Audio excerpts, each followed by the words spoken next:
la Echilibru, sunt găsită dumneavoastră psiholog Elena Harbur, iar astăzi avem un subiect foarte actual la momentul prezent, nu doar la nivel de societate, și la nivel de local, Constanța, dar și la nivel de țară și, mai mult decât atât, este un subiect care ne interesează pe toți, în egală măsură, atât ca și decizie, cât și ca efecte. Dacă v-am trezit interesul, astăzi vorbim cu Răzvan Pantelimon, lector universitar și analist politic, despre campanii. Campanii electorale, bineînțeles. Campaniile electorale, care ai dreptate. Sunt, dacă n-ar fi tragice, ar fi comice. Sau, în fine, sunt comice, dar din păcate sunt tragice, pentru că, exact cum spuneai, tot ceea ce se întâmplă într-o campanie și evenimentele acestea ne afectează pe toți. Sigur. Pentru că, până la urmă, dincolo de aspectele, am mai de emisiune, de aspectele comice ale diversilor candidați sau spoturi de campanie sau materiale sau promisiuni că, știți, anul ăsta o să arunce cu de toate în noi toți candidații, ideea este că e un moment extrem de important, sunt niște decizii importante pe care noi ar trebui să le luăm în mod informat, să știm ce votăm, pentru că nu e ca, nu știu, te duci și cumperi ceva, nu-ți place, asta este, să termină într-o săptămână sau dai retur sau, din păcate, în politică și în alegeri nu prea e cum să dai retur. Da. Nu există legea cu 30 de zile poți să dai candidații înapoi dacă nu-ți convin. Și atunci, din păcate, deciziile pe care le luăm acum, o să le luăm anul acesta, este vorba de vot, o să ne afecteze viața noastră pe următorii 4-5 ani, dacă vorbim de prezidențiale sau de europarlamentare. Și atunci, cred că ar trebui să ne gândim mult mai mult și să dăm mult mai multă importanță a ceea ce se întâmplă, a modului în care candidații se prezintă sau ne promit foarte multe, pentru că este ca orice decizie când iei un produs sau faci o decizie pentru 4 ani, 5 ani. Totuși judeci, nu e așa, hai că mă duc la magazin și cumpăr o chestie cu aia pentru 5 ani să folosesc produsul X. Aș putea să exagerez un pic și să o forțez aici și să spun că e mai degrabă ca atunci când te căsătorești. Sau, exact, da. Că următorii 4-5 ani să trăim împreună. Exact, da. Deci nu poți să iei o astfel de decizie foarte ușor. Sau nu ar trebui, mai bine spus, că se întâmplă de cele mai multe ori, aici este altă discuție. Și se întâmplă pentru că și noi, cetățenii, dar și politicienii, au o strategie, cred că am putea spune, în direcția asta. Politicienii, exact. Noi cetățenii picăm în aceste capcane, pentru că le este mult mai simplu politicienilor să nu fie alături de noi, să nu fie între oameni decât, nu știu, o lună o dată la 4 ani, în care promit foarte multe, bazându-se pe faptul că noi uităm, că noi cetățenii uităm ce ni s-a promis și de fiecare dată ne lăsăm încântați, iarăși votăm și tot așa. Și pe urmă înjurăm 4 ani de zile, peste 4 ani iarăși votăm și spunem n-am ce alege, n-am pe cine alege sau aleg rău cel mai mic și uite așa s-au scurs 30 și ceva de ani de la Revoluție și suntem unde suntem. Da, unde suntem. Unde suntem, ca să nu spunem exact unde suntem. Exact. Chiar vreau să subliniez lucrul ăsta și mă bucur mult că ai insistat pe asta. Suntem obișnuiți să ni se promită. Oamenii s-au săturat să li se promită. Și totuși o campanie tradițională și în general un program de campanie, pe asta se bazează. Programul de campanie ar trebui să arate altfel. Ar trebui să arate nu ca o să vă fac, o să vă dreg. Ar trebui să arate ca un plan de management.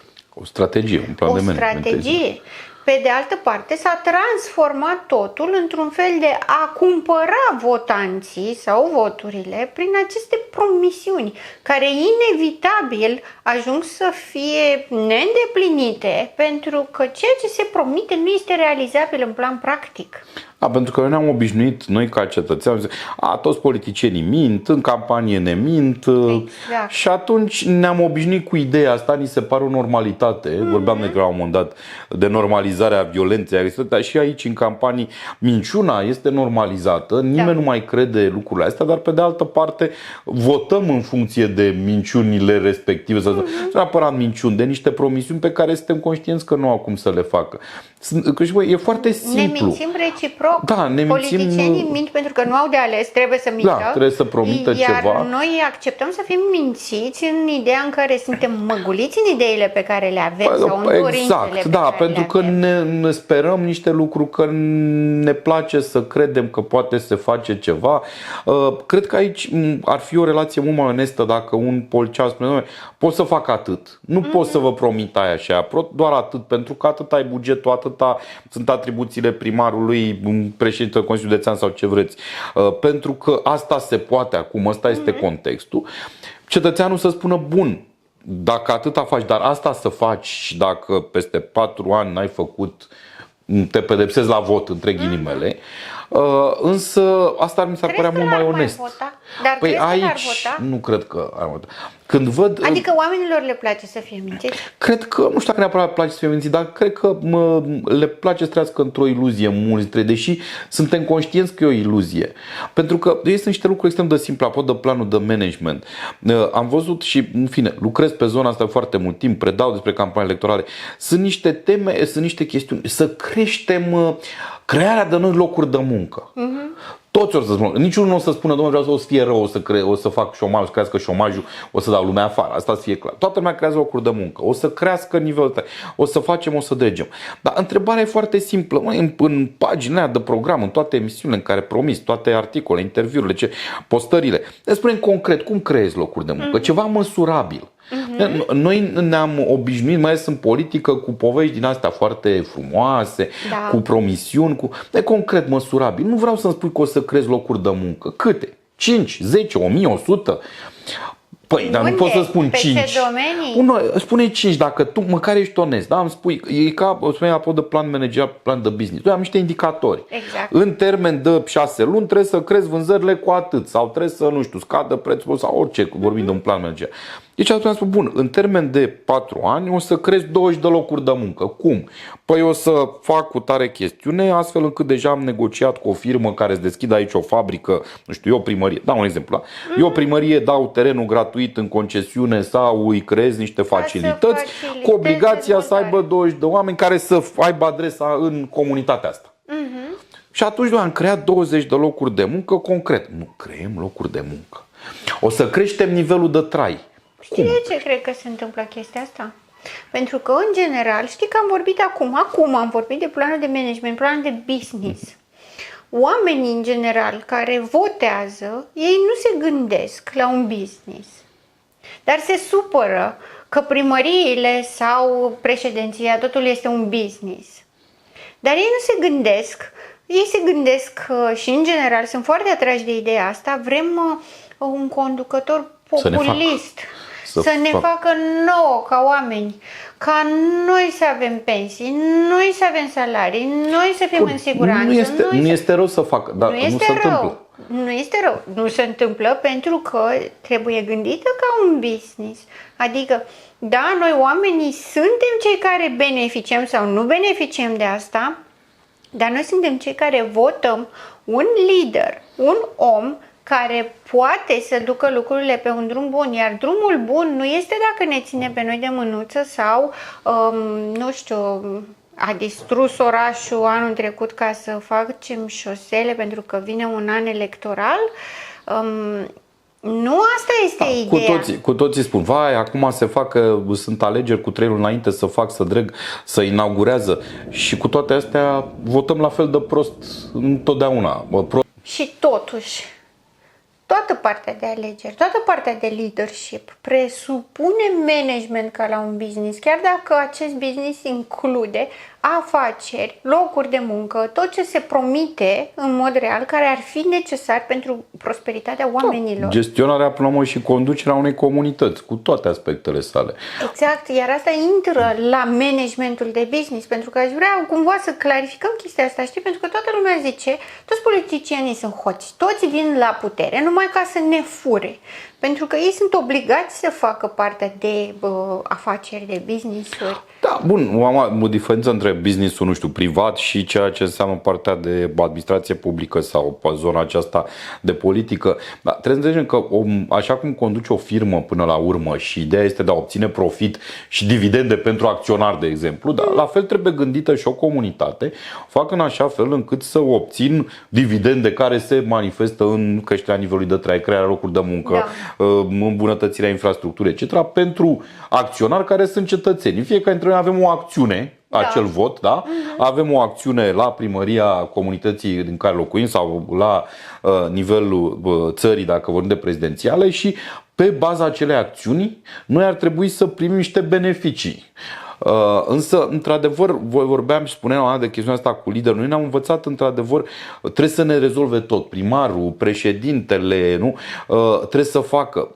Și pe asta se bază de multe ori și politicienii când vin cu zona asta de promisiuni, pentru că noi ne-am obișnuit, trebuie să vină să-mi facă. Până la urmă, nu primarul trebuie să facă, ci primarul trebuie să vină el efectiv să pună asfalt sau să pună panseluțe sau să dea cu mătura. Ci primarul ăla trebuie să gestioneze o echipă, trebuie să conducă, că asta este lider, da?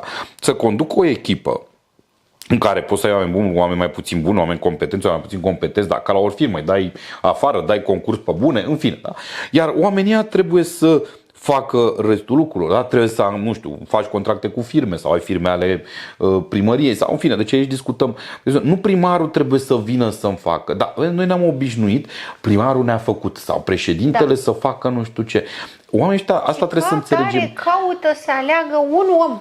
Un om care arată bine. Și care promite frumos. Și care promite frumos și care este într-un niște parametri. Primarul ăla trebuie să fie manager, da? Exact. El trebuie să fie un manager care să aibă o echipă, pentru că vezi de multe ori, chiar dacă poate, că aici să nu picăm într-un pesimism ăsta toți politicienii.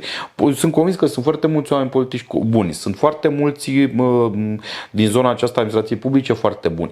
Dar nu poți să faci singur, ai nevoie de o echipă. Exact. Și aici intervin alte elemente, intervin legislația, intervin telefoanele de la partid, intervin presiunile din alte părți, tot așa. Pentru că dacă tu ca manager ți-ai face o echipă și e o chestiune piramidală, da? Tu îți faci o echipă, pe urmă fiecare la rândul ei până la toate compartimentele primăriei și toate birourile primăriei avea o echipă competentă, funcțională, care să facă treabă pentru cetățeni, atunci lucrurile ar merge pe un nu tu. Aici avem această greșeală într-un fel a liderilor și foarte mulți oameni din zona asta, lideri și politicieni în România, au chestiunea asta, eu ca șef trebuie să fac. Nu, tu ca șef trebuie să coordonezi, trebuie să știi ce să coordonezi, trebuie să știi să dai sarcini, trebuie să știi să verifici. Nu trebuie să faci tu efectiv. Un șef bun nu este ăla care face el. Pentru că nu va putea, la un moment dat obosește, nu va avea capacitatea, timpul să facă toată treaba angajaților. Plus că nu poți să fii expert în toate domeniile și să le coordonezi și atunci tu trebuie să faci, să fii un lider. Exact ca și într-un business până la urmă. Dar vezi că noi de multe ori vindem modelul ăsta de oameni, mulți din zona asta vin din zona politică, oameni care n-au avut treabă cu zona de business, oameni care au lucrat toată viața la stat sau care nu au avut, să spunem, o legătură cu zona asta de inițiativă.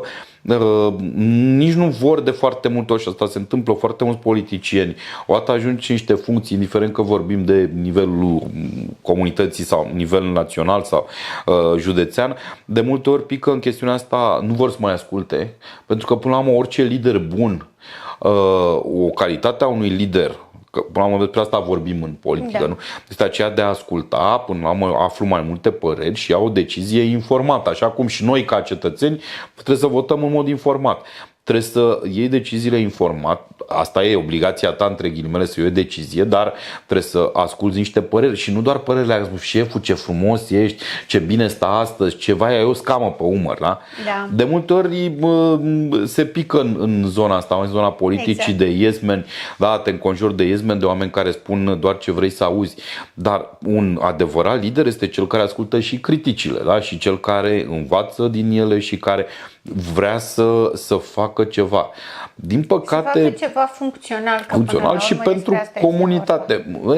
Din păcate, noi am dezvoltat acest model. Asta vine și pe indiferența oamenilor, a cetățenilor. Așa ne mint, ce să ne mai băgăm în politică, nu ne implicăm. Sunt foarte mulți oameni competenți care spun, domnule, nu mă bag. Pe de altă parte este și de înțeles, pentru că ți să mă spui, bun, și sunt acolo, sunt unul singur, nu vreau să fac compromisuri în politică, ajungi, ești obligat să faci compromisuri, da. Și atunci spui, nu mai bine dormi eu liniștit pe perna mea decât să am nu știu ce funcție și să nu pot să fac nimic. Dar vezi, dacă toți oamenii buni, să zic așa, și competenți se dau în lături sau rămân foarte puțini, nu ai cum să faci ca lucrurile să meargă. Cât ai vrea, adică nu e chestia cu o floare îți face primăvara, adică asta cred nu că ai cum ține să... tot de votanți. Dacă avem oameni de calitate sau nu, ține tot de votanți, pentru că dacă nu valorizăm un om competent, clar, omul va renunța, se va da la o parte. Până la urmă, și am spus întotdeauna, clasa politică reflectă societatea, adică să nu avem impresia că cei mai nenorociți, cei mai răi, cei mai hoși, cei mai cum vreți să spui, s-au adunat în zona politică, adică sunt o reflecție a societății și cu oameni buni, cinstiți, corecți, competenți, și cu lepre, și cu persoane care se duc acolo ca să fure, ca să săvârșească acte de corupție și altele. Dar asta este toată societatea. Până la urmă ține de noi să ne implicăm o dată, să alegem, exact ce spuneai, și să alegem informat, da? Hai să vorbim puțin despre ce înseamnă alegerile informat, pentru că majoritatea dintre noi avem tendința, când încercăm să ne informăm despre cineva, să aflăm mai multe lucruri și să reținem sau să păstrăm numai ceea ce ne convine. Sau ceea ce ne convine poate să fie și pe pozitiv și pe negativ, pentru că sunt oameni care vor să afle și să vadă numai fața partea pozitivă de scandal sau partea de scandal, da. exact, pentru că în ultima vreme, cum vorbeam și în edițiile anterioare, este o mare apetență către scandal, către circ, către violență, agresivitate. Ce cred că putem să facem, într-adevăr, acum avem surse peste tot, dar nu mai este atât de greu. Deși să știi că, uitându-te la e surprinzător, găsești destul de greu, și pentru mine ca specialist lucrând în zona mi-a fost foarte greu, de exemplu, să găsesc listele de consilieri, apropo de echipă, da? Ale tuturor partidelor sau tuturor primarilor. Dar în momentul în care te interesează să încerci să găsești, să vezi, bun, omul ăla, în primul rând îl studiezi pe el, să zicem, nu știu, primarul, sau dacă vorbim de parlamentar, vorbim de liste. Dar candidatul, pe urmă vezi și ceilalți, pe cine are în echipă. Poate să facă niște, vezi dacă omul respectiv ce a făcut. Până la urmă, și dacă a mai fost, nu știu, a avut o funcție. Mi-a promis acum 4 ani că face 1.000.000 de lucruri, a făcut 100. Bun, a făcut ceva. Știi că a furat, dar a și făcut. Mulți spun lucrul ăsta. Da. Bun, a făcut ceva. Dar dacă a fost atâta timp și n-a făcut nimic, sau a făcut foarte puțin ceea ce a promis, când am promite și mai multe, dacă ai promis odată, dar n-ai făcut, de ce să te mai cred a doua oară? Noi avem, și pe asta de bază multor politicieni, noi avem memoria scurtă. În sensul că avem o cantitate de informații atât de mare, da. Procesăm o cantitate de informații atât de mare încât de multe ori uităm. Și nu mai facem aminte acum 4 ani ce s-a întâmplat. Sunt foarte mulți lideri politici care ar putea să facă lucruri, însă, repet, este important să vedem și ce au făcut, să ținem cont de lucrurile astea, să vedem poate și trecutul lor și profesional și de altă natură, de în ce măsură și-au ținut promisiunile și în alte zone. Și cred că până la urmă trebuie să nu neapărat să lăsăm mințiți, să nu ne mai lăsăm încântați, până la urmă să nu cerem și noi că... Și e ca o spirală. Politicienii vin cu promisiuni, noi spunem, da, ălaltul a promis mai mult, data viitoare vin cu tot mai multe promisiuni și ne mințim singuri. Noi știm că nu o să le facă, da. Politicienii știu că noi știm că ei nu o să facă, dar e o spirală de genul ăsta. Până la urmă să fim realiști. Nu vreau să-mi spui că o să peste 4 ani o să fie orașul wow, dar vreau să niște probleme concrete. Vezi că în foarte multe situații politicienii, clasa politică nu intră în zona asta de chestiuni concrete, da? Exact ce spuneam, nu știu, trebuie rezolvat sau vorbim la general, așa. Exact, vorbim la general și mergem mult pe ideea de să mulțumim oamenii să audă ceva drăguț, așa. Să le promiți ceva. Pe de altă parte, oamenii stau, se uită cum vorbește un candidat, cum vorbește alt candidat și după aia spune și ceva, nu-mi place nici de ăsta, nu-mi place nici de ăsta și ăsta minte și ăsta al minte. Eu m-am săturat. Nu mai vreau, oricum n-am pe cine să votez, nu mă duc. Este tot mai des întâlnit acest lucru. Pe de altă parte, însă nu este o strategie, spun așa, și e momentul în care nu joci, nu ai cum nici să câștigi, nici să pierzi. Și era bancul ăla cu cel care fiecare zi, Doamne, să câștigi la loto, Doamne, să câștigi la loto, și pe 20 de ani să aud o voce, dar cumpără odată un bilet. Cam așa și noi, adică ne dorim să meargă lucrurile, dar dacă nu votez, nu fac... N-ai nicio șansă să se întâmple ceva bun. Este exact acel mecanism în care aștept să decide altcineva pentru mine, pentru că eu nu mă pot hotărâ.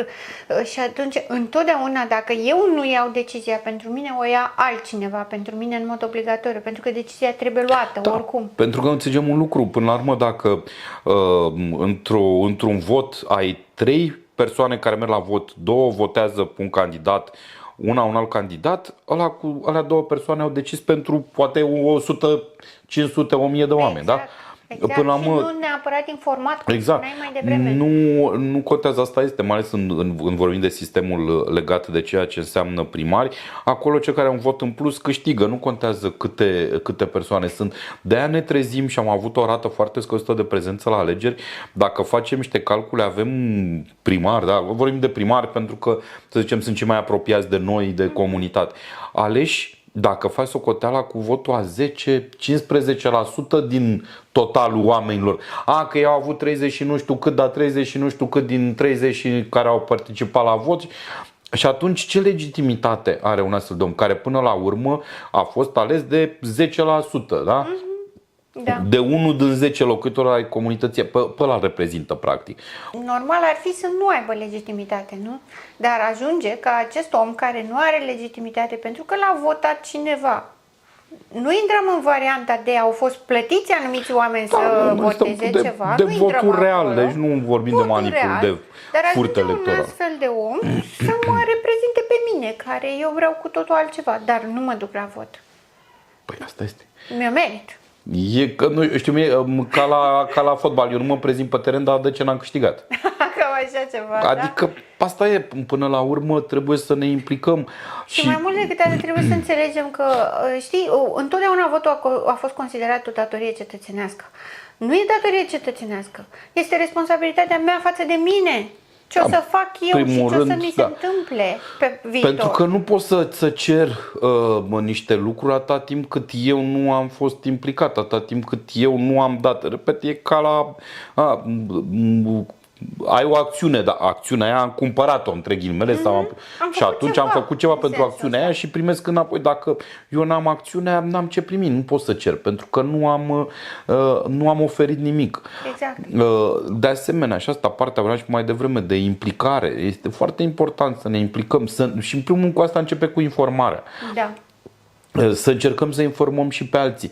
Da, este greu acum, pentru că într-adevăr, paradoxal, pare că avem mult mai multe instrumente de informare, dar în același timp sunt și multe posibilități de fake news-uri, informația la un moment dat te copleșește și sunt atâtea informații neapărat false, dar care pur și simplu nu și-au rostul. Cred că în primul rând ar trebui să știm ce poate să facă și ce nu poate să facă o funcție, să spun așa. Da, de fapt, ce înseamnă funcția? Și aici sunt convins că inclusiv dintre candidați habar n-au. Tot puțin despre candidați, habar nu au despre care sunt atribuțiile primarului. Că, repede, hai să vorbim despre primar, da. Și atunci, ce poți să-i cer primarului? Când ăla vine și îmi promite că o să schimbe nu știu ce, spun, stai, dar asta nu e în atribuția ta, mă minți, da? Dar asta doar dacă știu. Noi personalizăm instituțiile. Spuneam mai devreme că votăm omul, da, îl votăm, mi-a plăcut de ăla, nu-mi place de ăla are fața nu știu cum, ăla se uită strâmbă, like el. Dar nu trebuie să personalizăm instituția primarului, deputatului, senatorului, președinte. E o instituție cu niște atribuții, exact. Și vremelnic este cineva care ocupă funcția respectivă. Dar asta este, cred că, cuvântul cheie, vremelnic. Da? Pentru o perioadă. Și atunci pe mine mă interesează care sunt atribuțiile funcției respective, care este job description-ul, da? Postului respectiv, fișa postului. Și dacă persoana pe care eu sau care îmi cere mie să o angajez, că până la urmă asta fac, persoana aia se potrivește cu fișa postului, poate să îndeplinească sarcinile alea. Dacă eu consider că da, atunci îl angajez, îi dau votul meu, că practic asta fac. Dacă sunt mai mulți oameni care îi dau votul și au încredere în persoana respectivă, atunci poate câștiga și vedem dacă și îndeplinește atribuțiile respective. Din păcate, noi nu avem cum să tragem la răspundere în perioada mandatului o persoană că nu și-a îndeplinit atribuțiile sau că nu și-a îndeplinit promisiunile. Singura modalitate este o dată la 4 ani, 5 ani când se votează. Dar aici apar și probleme legate inclusiv de legislație. Vedem că sunt tot felul de candidați, că, știi, apare paradoxal, n-ai pe cine vota, dar ai câte 7, 10, 12. Sunt tot felul de candidați care nu au nicio treabă. Ei habar n-au de ce pot să fac sau ce ar trebui să facă un primar, un consilier. Și cu toate astea sunt acolo, ajung. Și aici te întreb, cum au obținut semnăturile respective? Că unele dintre ele au nevoie de sute de mii. La vorbim de președinte, erau numai 300.000 de semnături. Sunt niște personaje de care n-au să cred că nici ea după scara lor. Dacă am aminte la ultimele alegeri prezidențiale sau de-a lungul timpului, ultimii 20-30 de ani, au fost niște personaje de care n-au auzit nimeni. Cu toate astea spui, au obținut 300.000 de semnături de persoane care teoretic au semnat în favoarea candidaturii respective. Și apar în perioada campaniilor sau pre-campanii, apar candidați minune, nu știm de unde, dar totul se limitează la campanie. Anul acesta, în mod diferit de ceilalți ani, a apărut o modificare în campanii. S-a schimbat modalitatea de a se face campanie în același timp în care respectă anumite principii, doar că este, hai să spun, mai agresivă. Nu știu mai agresivă, ci că acum într-adevăr există mai multe instrumente de campanie, mai multe mijloace de a transmite mesajul. Și mesajul cu toate este mai agresiv și ajunge într-adevăr apoi de suprasaturarea aceasta, că dacă stăm să ne gândim, persoanele mai în vârstă, spuneam, te aminte acum 20-30 de ani, spui, bun, cum se făcea campanie? Erau niște afișe, mai veneau candidații și vorbeau cu oamenii din ușă în ușă, puteai să-i întrebi ceva, puteai să le spui, da, ce ai făcut, da, n-ai făcut. Acum mai avem și partea asta, dacă ne uităm prin oraș, sunt câteva afișe micuțe, că și legislația s-a năsprit foarte mult.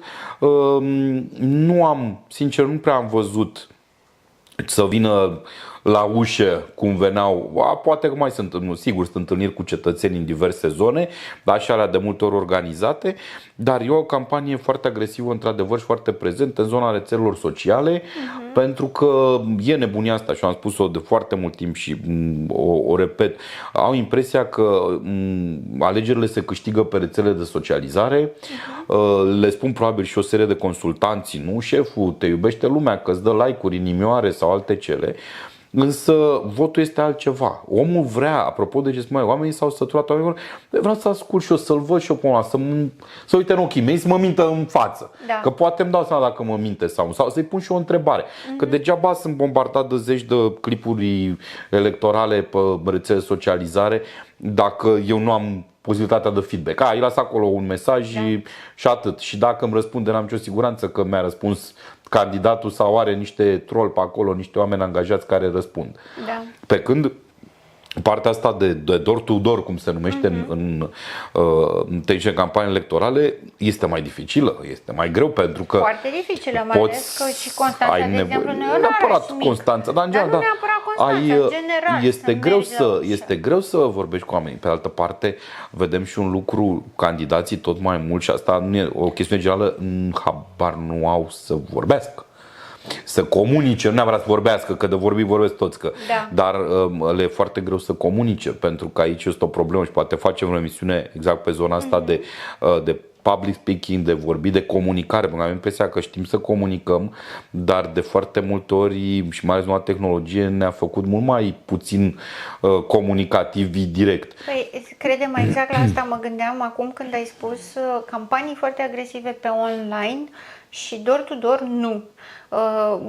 Din ușă în ușă. E adevărat că la cât de mari sunt orașele, e greu să meargă un candidat din ușă în ușă, dar putea face niște locuri special amenajate în care este disponibil să vorbească cu oamenii și cine vrea se duce, cine are întrebări se duce.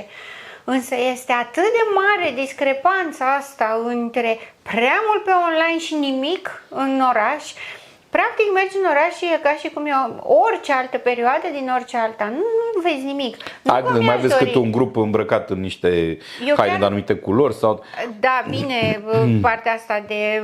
Facem, nu știu, impresionăm că suntem grupul. Asta e, eu nu mi-aș dori să văd nu știu ce meeting-uri și nu știu ce evenimente, dar mi-aș dori să simt că este campanie în ideea în care, cum spuneam mai devreme, este un loc special amenajat, nu un cort ceva, în care se face în anumite zile sau numai în weekend sau nu știu ce.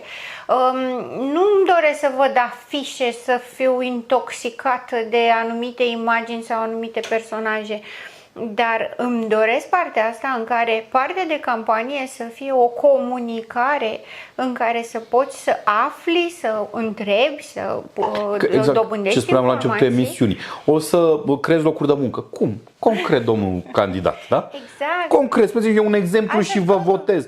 O să creăm locuri de muncă. Și atunci intrăm iarăși mai mințit, toți mint, nu mă duc la vot că nu mă interesează. Totul este doar declarativ și rămâne declarativ și devine totul doar un circ, devine o campanie o rutină de marketing până la urmă, exact. Și niciun produs final, nimic altceva. Plus că e o altă chestiune pe care eu tot spun și nu se înțelege, sau nu se vrea.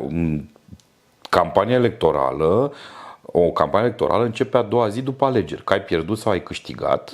Campania electorală nu e doar o lună sau 2 luni dacă luăm și partea de precampanie.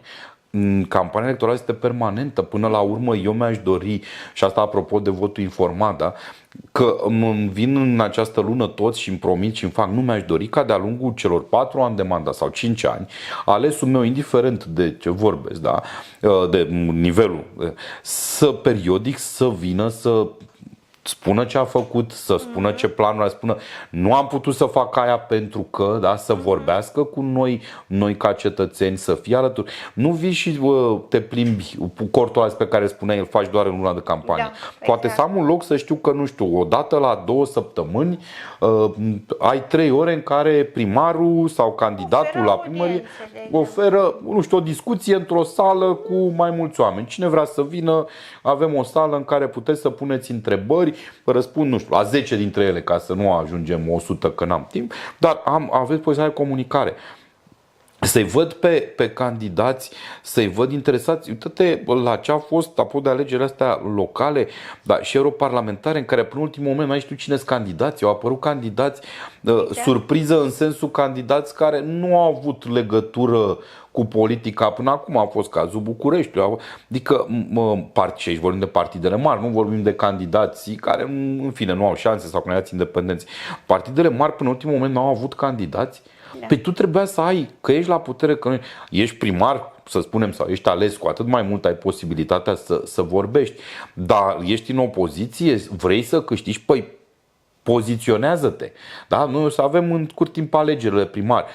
cineva care spune ori a pierdut alegerile, ori poate vrea, domnule, peste 4 ani, păi în ăștia 4 ani să fie prezent alături de oameni, să fie în stradă, nu tot timpul, că picăm în altă populism. Să aibă o coerență, dar eu să știu că în ăștia 4 ani omul ăla mi-a demonstrat, apropo de ce spunea. Nu că am citit eu că poate să facă și îmi promite, nu, dar arată și mie că 4 ani de zile ai fost acolo și m-ai întrebat, ai ținut cont de ce spun, ai venit cu niște proiecte de hotărâri de Consiliu sau ai venit cu niște propuneri. În fine, ai criticat niște propuneri ale celor în funcții sau ai dezvăluit niște diverse decizii, în fine, orice se poate face, deci se poate face, da? Dar să văd că îți dai interesul, nu că vii cu o lună înainte și spui, vai, de mâine o să curgă lapte și miere. Da. Și un interes real. Și un interes real, pentru exact. Că la critică ne pricepem toți, că ziceai mai devreme. Și da, și soluții constructive. Spun, bun, uite, eu aș fi propun asta, nu am mers ce încearcă primarul în funcție cu tare model să creeze locuri de muncă, eu propun asta și uite, încerc să vin cu ideea asta, ca peste 4 ani, dacă o să fiu votat, să o implementez, să o aplic. Da. În ideea de eficientizare, pentru că la momentul actual avem foarte multe critici, unele sunt numai pentru anularea celorlalți candidați, altele sunt numai pentru a, nu știu, descărca un soi de frustrare și furie la nivel național. Ok, noi vrem scandal, că spuneam și vrem scandal, dar la un moment dat oamenii se satură și de criticile astea. Mai vrem și o soluție. Bun, ai criticat, ce n-a făcut ăla, am înțeles. Avem nevoie de soluție. Ce nu face respectivul primar sau în fine, vorbim de o persoană cu o funcție de autoritate publică. Văd ce nu face, că ne izbim în fiecare zi de realitățile astea. Tu ce face? Ce propui în schimb? Pentru că e foarte simplu și aici populiștii și extremiștii sunt foarte buni la zona asta, și am mai spus-o. Exact. Să critique și să arate ce nu merge. Exact. E perfect, da? Între ghilimele. Dar ce faci? Exact. Cum faci? Pentru că degeaba tu spui că lucrurile nu merg. Ok, asta o știu și eu. Că trebuie să fie bine. Asta îmi doresc și eu, da? Dar cum faci? De la ce aici? Da? Ce nu merge? Care este realitatea? Cum faci să ajungi la ceea ce ne dorim cu toții, până la urmă, că teoretic nu, dacă candidezi, dorești binele comunității. Cum obții binele? Știi, eu tot spun că am exemplul ăsta când văd la ideologii, ca un GPS, da? Îți arată unde ești. Practic asta ar trebui orice plan de campanie și orice proiect, să-ți arate care este starea de fapt, realitatea, unde ești, unde vrei să ajungi, ce-mi doresc, cum îmi doresc să arate comunitatea mea și cum ajung de acolo. Da? GPS-ul spune, o iei pe strada aia, ăla peste 100 de kilometri, la stânga, la dreapta. Spune, durează atâta, exact, trebuie să respecti asta, atâta consumi ta motorină și atunci eu știu, da? Dar când tu îmi spui, aici suntem în groapă, ok, am înțeles. O să fim nu știu unde, dar cum faci? O să vedeți voi cum o să facem. E ca și cum GPS-ul spune, ești aici, trebuie să ajungi la București, da? O vedem noi pe parcurs, dar vezi tu pe unde e, lasă că spun eu. Acum tu știi că trebuie să pleci la București. Nu spun în cât timp nu spun cât te costă motorina, nu spun ce taxe sunt pe drum, merge, da, vedem. Improvizăm, poate, dar dacă nu improvizez, la un moment dat o spun pe la jumatea drumului, îmi pare rău că nu mai pot. Ți-a zis că o să la București, dar nu mai știu să ajung la București. Uite, o dovadă de onestitate mi s-ar părea și ca fiecare partid, în funcție de principiile și valorile pe care le are, să-și facă o campanie personalizată. Adică nu toți să facă fix același lucru și să promită același lucru, ci mi-aș dori ca fiecare să facă, că vorbeam mai devreme de extremiști și de populiști, să facă fix pe stilul lor de valori, ca să fie extrem de relevant și foarte clar pentru oameni. Vreau stilul ăsta sau vreau alt stil, pentru că avem consecințe după aia. Există aceste valori sau sunt doar niște nume? Că dacă vorbim de ideologii, nu. Deci dacă vorbim asta, cred că trebuie să ne răspundem cu toții, pentru că, din păcate, avem doar niște etichete. Exact. Știi cum e? De multe ori avem niște etichete, dar în spate e același lucru. Da. și noi alegem după etichetă că aia mai colorată, aia s-a promovat mai bine, aia mi se pare că e mai strălucitoare, dar fără să vedem într-adevăr niște diferențe în spate. Exact. Până la urmă, pentru că ăsta este rolul ideologiilor, ăsta este rolul doctrinelor politice, al ceea ce înseamnă partide, să ofere într-adevăr niște valori, niște idei, niște elemente la care tu, prin propriile tale valori, opinii, credințe, să aderi. Da? Exact. Și atunci spun, bun, sunt apropiat de ideile acestui partid sau acestui candidat. Dar când, exact cum am observat și s-au făcut și studii, când cam toată lumea spune același lucru, diferențele sunt extrem de mici și de foarte multe ori sunt foarte tehnice. Da? Uite, un element de diferență care e mai vizibil, de exemplu, chestiunea cu impozitul pe venit, dacă este valoare fixă, impozit fix sau acela progresiv. Este singurul element diferit, are o chestiune destul de tehnică, nici aici nu se explică în funcție de ce stabilești, cum stabilești, care este avantaj, cine câștigă într-un caz, cine pierde în alt caz și tot așa. Dar ăsta e unul dintre exemplele foarte puține diferențieri. În rest, toată lumea să fie bine ca să nu fie rău. Exact. Dacă ne alegeți pe noi o să curgă apă caldă în București, bucureștenii încă așteaptă din 27 septembrie să curgă apă caldă. Că știi, pare o chestiune banală, dar un element de campanie acum 4 ani de zile la alegerile locale în București a fost dacă o să iasă un candidat, o să curgă apă caldă, că atunci era problemă cu apă caldă. În continuare e apă caldă în anumite cartiere în București.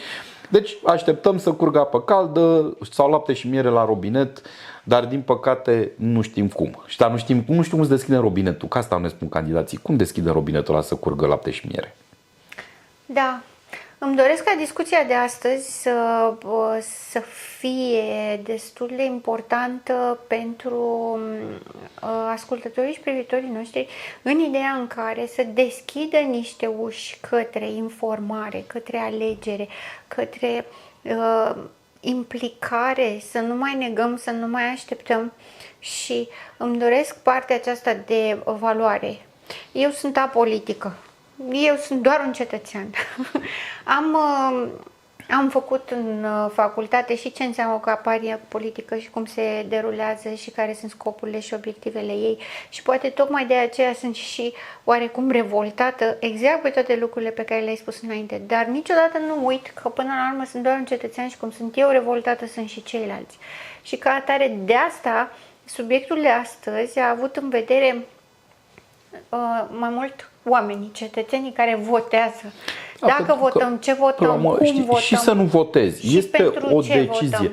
Dar și dacă nu votezi, eu încurajez oamenii să meargă la vot, să voteze informat. Dar și dacă nu votezi, măcar spun, bun, nu votez, nu pentru că toți sunt hoți, că toți fură, că toți sunt la fel, ci pentru că știu că este așa, sau că mi s-a demonstrat, sau pentru că, adică să am un motiv. Da. Nu că nu mă duc la vot, că n-am chef sau că nu m-a convins nimeni. Repet, ideal este să mergem la vot, să votăm informat. Chiar dacă poate candidatul ăla nu are nicio șansă. Dar în momentul în care eu nu mă duc la vot, că aș vota pe X, dar nu are nicio șansă. Când am văzut că X poate are 10% sau partidul Y, da? Vorbim de valori. Da? Da. Când văd că a avut 10-15%, zic, bă, uite, au mai fost poate niște tâmpiți ca mine, între ghilimele, da, care ar fi votat, dar ea s-au dus. Ia la alegerile viitoare mă duc să votez un candidat de genul ăla. Și la alegerile viitoare poate ai un candidat de genul ăla sau partidul ăla cu 25%. Și mai sunt oameni care spun, bă, m-am crezut că o să iasă. Și peste alte alegeri o să aibă, să zicem, o majoritate. Vorbim de un candidat, un partid care chiar să-și îndeplinească promisiunile, chiar să facă ceva. Dar dacă stăm și ne plângem, o să ne trezim că o să avem aleși de către 20-30% din locuitorii unei comunități, da? Cu un număr și, dacă vorbim de peste 50%, dacă votează 30%, 15% sunt cei care au votat, da? Nu ne reprezintă, nu ne înțeleg nevoile și n-au cum să ne mulțumească. Exact, și atunci asta este, până la urmă nu putem să ne plângem dacă nu ne implicăm și nu votăm. Exact. Și eu sunt pro-vot din dorința de a avea un cuvânt de spus în viitorul meu și al copiilor care urmează în generațiile următoare. Îți mulțumesc foarte mult, Răzvan, pentru disponibilitate. Vă mulțumesc și dumneavoastră că ați fost astăzi alături de noi. Iată, după cum am zis și la începutul ediției, este de interes pentru noi toți. După cum vedeți, nu facem campanie politică, nu suntem afiliați politic. Ideea este noi cu noi ce facem, pentru că tot de noi depinde. Sunt gazda dumneavoastră, psiholog Elena Harbor, și până data viitoare, rămâneți în echilibru.